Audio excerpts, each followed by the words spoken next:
ಸ್ನೇಹಿತರೆ, welcome to AJ tech Kannada YouTube channel. ಇವತ್ತಿನ ಈ ವಿಡಿಯೋದ ಮಾಹಿತಿ ಏನಂದರೆ, ಆನ್ಲೈನಲ್ಲಿ ಇ-ಸಿಗೆ ಅಪ್ಲೈ ಮಾಡೋದು ಹೇಗೆ. ಸ್ವತಃ ನೀವೇ ಕೂಡ ಲಾಗಿನ್ ಮಾಡಿಕೊಂಡು, ಅದು ಕೂಡ 1 ವರ್ಷದಿಂದ ಸುಮಾರು 40 ವರ್ಷದವರೆಗೆ ಇ-ಸಿಗೆ ಅಪ್ಲೈ ಮಾಡ್ಬೋದು.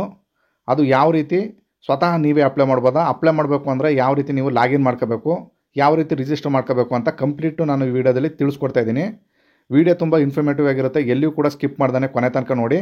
ಸಾಧ್ಯವಾದರೆ ನಮ್ಮ ಚಾನಲ್ನ ಸಬ್ಸ್ಕ್ರೈಬ್ ಮಾಡ್ಕೊಳ್ಳಿ. ಸ್ನೇಹಿತರೆ, ಬನ್ನಿ ವಿಡಿಯೋನ ಮುಂದುವರ್ಸೋಣ. ಸ್ನೇಹಿತರೆ, ಮೊದಲಿಗೆ ನೀವು ಯಾವುದಾದ್ರು ಸರ್ಚ್ ಬಾರ್ಗೆ ಬಂದು ಅಲ್ಲಿ kaveri.karnataka.gov.in ಅಂತ ಟೈಪ್ ಮಾಡಿದ್ರೆ ಈ ರೀತಿ ಇಂಟರ್ಫೇಸ್ ಬರುತ್ತೆ. ಇಲ್ಲಿ ರೈಟ್ ಸೈಡ್ ಮೇಲ್ಗಡೆ ಲಾಗಿನ್ ಮತ್ತು ರಿಜಿಸ್ಟರ್ ಅಂತ 2 ಆಪ್ಷನ್ ಕಾಣುತ್ತೆ.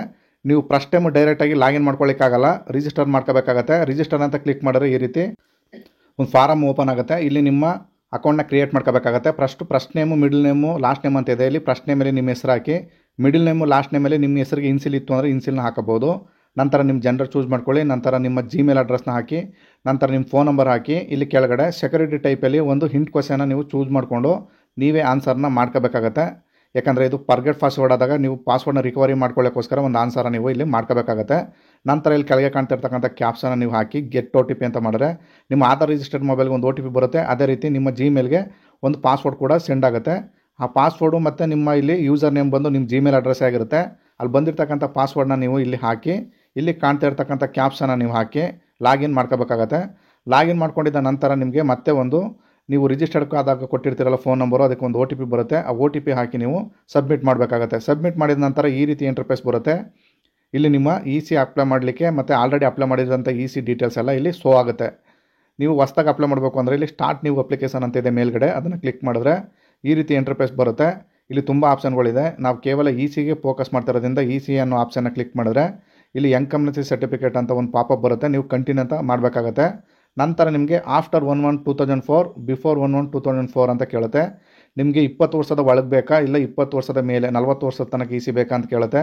ನಿಮ್ಗೆ ಎಷ್ಟು ವರ್ಷ ಬೇಕು ಅದನ್ನು ಚೂಸ್ ಮಾಡ್ಕೊಳ್ಳಿ. 1 ವರ್ಷ ಬೇಕು ಅಂತ ಇದ್ದರೆ ಆಫ್ಟರ್ 1/1/2004 ಅಂತ ಚೂಸ್ ಮಾಡ್ಕೊಳ್ಳಿ. ನಂತರ ನೀವು ಆಪ್ಷನ್ನ ಚೂಸ್ ಮಾಡ್ಕೊಂಡಿದ್ದ ನಂತರ ಇಲ್ಲಿ ಕೆಳಗಡೆ ಪ್ರೊಸೀಡ್ ಅಂತ ಇದೆ ನೋಡಿ, ಈ ಆಪ್ಷನ್ನ ನೀವು ಕ್ಲಿಕ್ ಮಾಡಿದ್ರೆ ನಿಮಗೆ ನೆಕ್ಸ್ಟ್ ಪೇಜ್ಗೆ ಕರ್ಕೊಂಡು ಹೋಗುತ್ತೆ. ನೆಕ್ಸ್ಟ್ ಪೇಜಲ್ಲಿ ಈ ರೀತಿ ಎನ್ಕಂಬ್ರೆನ್ಸಿ ಸರ್ಚ್ ಅಂತ ಬರುತ್ತೆ. Search by property number, search by party name ಅಂತ ಬರುತ್ತೆ. ನಂತರ ಇಲ್ಲಿ ನಿಮ್ಮ ಡಿಸ್ಟ್ರಿಕ್ಟ್ನ ಕೇಳುತ್ತೆ, ಸೆಲೆಕ್ಟ್ ಮಾಡ್ಕೊಳ್ಳಿ. ಅದೇ ರೀತಿ ನಿಮ್ಮ ತಾಲೂಕನ್ನ ಸೆಲೆಕ್ಟ್ ಮಾಡ್ಕೋಬೇಕಾಗತ್ತೆ. ಹಾಗೆ ನಿಮ್ಮ ಹೋಬಳಿನ ಸೆಲೆಕ್ಟ್ ಮಾಡಿಕೊಂಡು ಫೈನಲ್ ಆಗಿ ನಿಮ್ಮ ವಿಲೇಜು, ನಿಮ್ಮ ಜಮೀನು ಅಥವಾ ನಿಮ್ಮ ಆಸ್ತಿ ಎಲ್ಲಿದೆ ಆ ಗ್ರಾಮನ ಸೆಲೆಕ್ಟ್ ಮಾಡ್ಕೊಳ್ಳಿ. ಪ್ರಾಪರ್ಟಿ ಟೈಪಲ್ಲಿ ಅಗ್ರಿಕಲ್ಚರಲ್, ನಾನ್ ಅಗ್ರಿಕಲ್ಚರಲ್, ಯೂಸ್ ಎಕ್ಸ್ಪೆರಿಮೆಂಟಲ್ ಮ್ಯಾಪ್ ಅಂತ 3 ಆಪ್ಷನ್ ಬರುತ್ತೆ. ಇಲ್ಲಿ ಅಗ್ರಿ ಅಂದರೆ ಕೃಷಿ ಆಗುತ್ತೆ, ನಾನ್ ಅಗ್ರಿಕಲ್ಚರ್ ಅಂದರೆ ವಸತಿ ಮತ್ತು ಯಾವ್ದಾದ್ರು ಬಿಲ್ಡಿಂಗು ಹಾಗೆ ನಿವೇಶನ ಆಗುತ್ತೆ. ಈಗ ಹೊಸ ಫೀಚರ್ ಇದೆ ಯೂಸ್ ಎಕ್ಸ್ಪೆರಿಮೆಂಟಲ್ ಮ್ಯಾಪು, ಅದನ್ನು ಕ್ಲಿಕ್ ಮಾಡಿದ್ರೆ ಇಲ್ಲಿ ಕೆಳಗಡೆ ಒಂದು ಮ್ಯಾಪ್ ಓಪನ್ ಆಗುತ್ತೆ.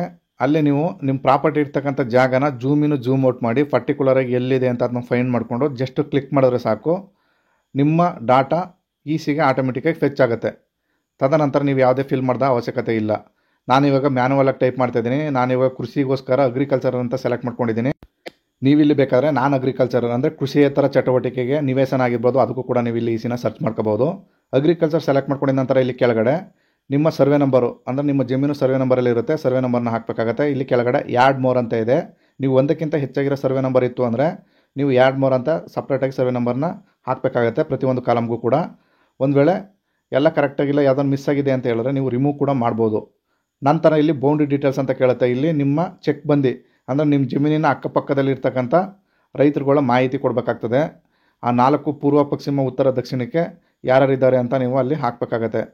ನಂತರ ಪ್ರಾಪರ್ಟಿ ಡಿಸ್ಕ್ರಿಪ್ಷನ್ ಅಂತ ಕೇಳುತ್ತೆ. ಇಲ್ಲಿ ನೀವು ಇಲ್ಲಿ ಡಿಸ್ಕ್ರಿಪ್ಷನಲ್ಲಿ ಯಾರ್ದೋ ಇ-ಸಿ ಸರ್ಚ್ ಮಾಡಿರ್ತೀರಿ ಅವರ ಹೆಸರು ಹಾಕಿ, ನಂತರ ನೀವು ಕೆಳಗಡೆ ಬನ್ನಿ. ಇಲ್ಲಿ ಯೂನಿಟ್ ಆಫ್ ಮೆಜರ್ಮೆಂಟು, ನಿಮ್ಮ ಜಮೀನು ಎಷ್ಟಿದೆ ಅದನ್ನು ಯಾವ ರೀತಿ ಅಳಿತೀರಾ ಅಂತ ಕೇಳುತ್ತೆ.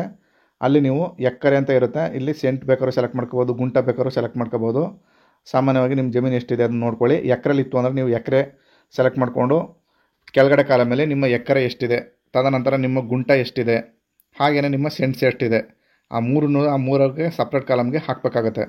ನಂತರ ನೀವು ಪೇರಿಯಡ್ ಆಫ್ ಇ-ಸಿ ಸರ್ಚ್ ಅಂತ ಬರುತ್ತೆ. ಅಲ್ಲಿ ನೀವು ಕ್ಲಿಕ್ ಮಾಡಿದ್ರೆ ಕ್ಯಾಲೆಂಡರ್ನ ಈ ರೀತಿ ನಿಮ್ಮ ಚೂಸ್ ಮಾಡ್ಕೊಳ್ಳೋಕ್ಕೆ ಆಪ್ಷನ್ಗಳು ಓಪನ್ ಆಗುತ್ತೆ.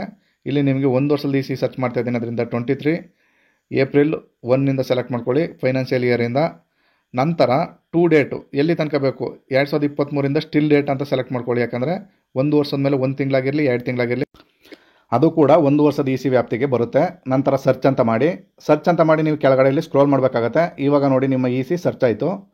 ಇಲ್ಲಿ ನಿಮ್ಮ ಜಮೀನಿನ ಡೀಟೇಲ್ಸ್ ಎಲ್ಲ ಇಲ್ಲಿ ಕಾಣುತ್ತೆ. ಹಾಗೆಯೇ ಇಲ್ಲಿ ನಮೂನೆ 16 ನಿಮ್ಮ ಋಣಭಾರ ಕಂಡು ಬರಲಿಲ್ಲ ಅಂತ ಹೇಳಿದ್ರೆ ನಮೂನೆ 16 ಬರುತ್ತೆ. ಒಂದು ವೇಳೆ ನಿಮ್ದು ಏನಾದ್ರು ಟ್ರಾನ್ಸಾಕ್ಷನ್ ಆಗಿತ್ತು ನಿಮ್ಮ ಆಸ್ತಿ ಮೇಲೆ ಅಂತ ಹೇಳಿದ್ರೆ ಫಾರಂ ನಂಬರ್ 15 ಕೂಡ ಅಲ್ಲಿ ಸರ್ಚ್ ಆಗಿ ತೋರಿಸುತ್ತೆ.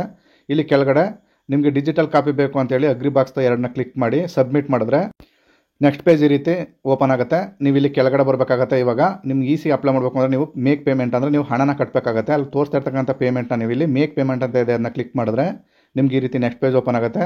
ಇಲ್ಲಿ ಪಾವತಿ ವಿಧಾನದಲ್ಲಿ ನೀವು ನೆಟ್ ಬ್ಯಾಂಕಿಂಗ್ ಅಂತ ಸೆಲೆಕ್ಟ್ ಮಾಡ್ಕೊಳ್ಳಿ. ನಾನು ಈಜಿ ಮೆಥಡ್ ತೋರಿಸ್ತಾ ಇದ್ದೀನಿ. ಈ ಪಾವತಿ ಸ್ಥಿತಿನ S P I E pay ಅನ್ನೋ ಆಪ್ಷನ್ನ ಸೆಲೆಕ್ಟ್ ಮಾಡ್ಕೊಳ್ಳಿ. ನಂತರ ಅಲ್ಲಿ ಕಾಣ್ತಾ ಇರೋ ಕ್ಯಾಪ್ಸನ್ನು ಹಾಕಿ 2 ಟರ್ಮ್ ಆ್ಯಂಡ್ ಕಂಡೀಷನ್ ಬಾಕ್ಸ್ನ ಕ್ಲಿಕ್ ಮಾಡಿ ಸಲ್ಲಿಸಿ ಅಂತ ಮಾಡಿದ್ರೆ ಈ ರೀತಿ ನೆಕ್ಸ್ಟ್ ಪೇಜ್ ಓಪನ್ ಆಗುತ್ತೆ. ಅಲ್ಲಿ ನೀವು ಯು ಪಿ ಐನ ಸೆಲೆಕ್ಟ್ ಮಾಡ್ಕೋಬೇಕಾಗತ್ತೆ. ಈಸಿ ಮೆಥಡ್ ಇದು. ನಂತರ ಇಲ್ಲಿ 2 ಆಪ್ಷನ್ ಬರುತ್ತೆ. ನೀವು ಇಲ್ಲಿ ಕ್ಯೂ ಆರ್ ಕೋಡ್ನ ಸೆಲೆಕ್ಟ್ ಮಾಡ್ಕೊಳ್ಳಿ. ಯಾಕಂದರೆ ಇದು ಕೂಡ ಬೆಸ್ಟು. ಯಾಕಂದರೆ ನಿಮ್ಮ ಫೋನಿಂದ ಸ್ಕ್ಯಾನ್ ಮಾಡಿದ್ರೆ ನಿಮ್ಮ ಪೇಮೆಂಟು ಸಕ್ಸಸ್ ಆಗುತ್ತೆ.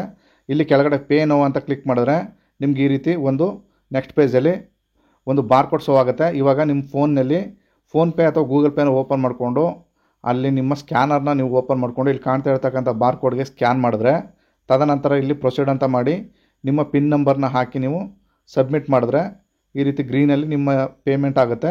ತದನಂತರ ಸಕ್ಸಸ್ ಆದ ನಂತರ ಆಟೋಮೆಟಿಕ್ಕಾಗಿ ನಿಮ್ಮ ಪೇಮೆಂಟ್ ಆಗಿರೋದಕ್ಕೆ ಒಂದು ರೆಸಿಪ್ಟ್ ಕೂಡ ಜನ್ರೇಟ್ ಆಗುತ್ತೆ. ನೀವು ಇದನ್ನು ಪ್ರಿಂಟ್ ಮಾಡಬೇಕಾದ್ರೆ ಕೊಡ್ಬೋದು. ಹಾಗೆಯೇ ನೀವು ಕೂಡ ಸೇವ್ ಮಾಡಬೇಕಾದ್ರೆ ಇಟ್ಕೋಬೋದು. ನಂತರ ರಿಟರ್ನ್ ಟು ಅಪ್ಲಿಕೇಶನ್ ಅಂತ ಕ್ಲಿಕ್ ಮಾಡಿದ್ರೆ ಹೋಮ್ ಪೇಜ್ಗೆ ಹೋಗುತ್ತೆ. ಇಲ್ಲಿ ಇ ಸೈನ್ ಅಂತ ಇದೆ ನೋಡಿ ಆಪ್ಷನು. ಆ ಇ ಸೈನ್ ಅನ್ನೋ ಆಪ್ಷನ್ನ ಕ್ಲಿಕ್ ಮಾಡಬೇಕಾಗತ್ತೆ. ಇ ಸೈನ್ ಮಾಡಿದ್ರೆ ಮಾತ್ರ ನಿಮ್ಮ ಇ ಸಿ ಕಂಪ್ಲೀಟಾಗಿ ಸಬ್ಮಿಟ್ ಆಗುತ್ತೆ.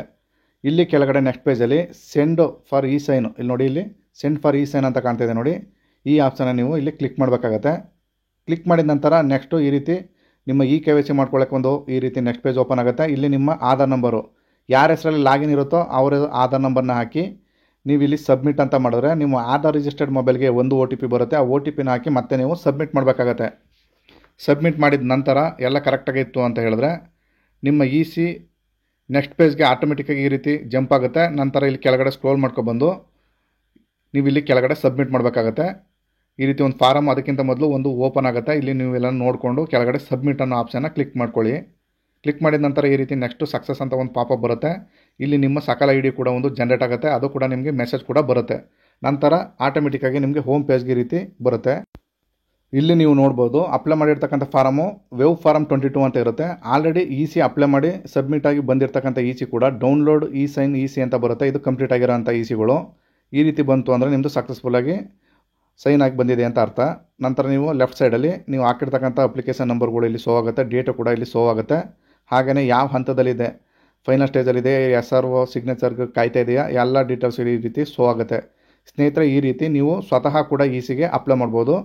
ಇದಾಗಿತ್ತು ಸ್ನೇಹಿತರೆ ಮಾಹಿತಿ. ಈ ಮಾಹಿತಿ ನಿಮಗೆ ಇಷ್ಟವಾಗಿದ್ದರೆ ದಯವಿಟ್ಟು ನಮ್ಮ ಚಾನಲ್ನ ಸಬ್ಸ್ಕ್ರೈಬ್ ಮಾಡ್ಕೊಳ್ಳಿ.